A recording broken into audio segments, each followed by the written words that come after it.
Bang Kalsel mengingatkan warga agar tidak termakan isu-isu menyesatkan yang berdampak pada penipuan. Sebagaimana dikutip dari Instagram Bang Kalsel pada Jumat 25 Juli 2025 menyatakan waspada penipuan. Lagi marak modus penipuan di Facebook yang mengatasnamakan Bang Kalsel dengan dalih perubahan tarif transfer.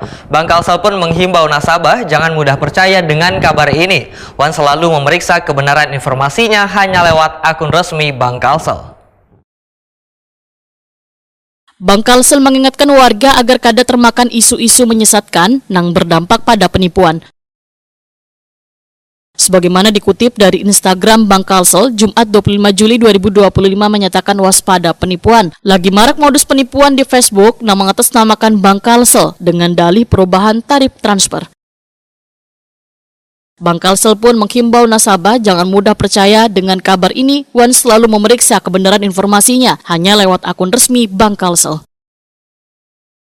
Pernyataan ini disampaikan Bang Kalsel seiring beredar modus penipuan mengatasnamakan Bang Kalsel di Facebook belum lawas ini. Penipuan berdalih perubahan tarif transfer antar bank untuk meningkatkan mutu pelayanan kepada nasabah tahun 2025 ini. Di postingan Facebook disebutkan bahwa Bang Kalsel mengeluarkan surat edaran yang menyebut bahwa tarif transfer antar bank berubah menjadi Rp150.000 dari biasanya Rp6.500. Wan, BFast Rp2.500 per transaksi. Pelaku bahkan menyertakan ngaran wan tanda tangan Direktur Kepatuhan Bang Kalsel Mitra Damayanti demi mengelabui nasabah. Disebutkan pula nasabah yang setuju atau kada dengan perubahan tarif harus mengisi formulir dengan cara mengikuti arahan wan dipastikan data diisi dengan benar. Jika kada konfirmasi maka akan dianggap setuju dengan tarif baru tersebut. Untuk penagihan potongan saban bulan akan langsung auto debit dari rekening tabungan.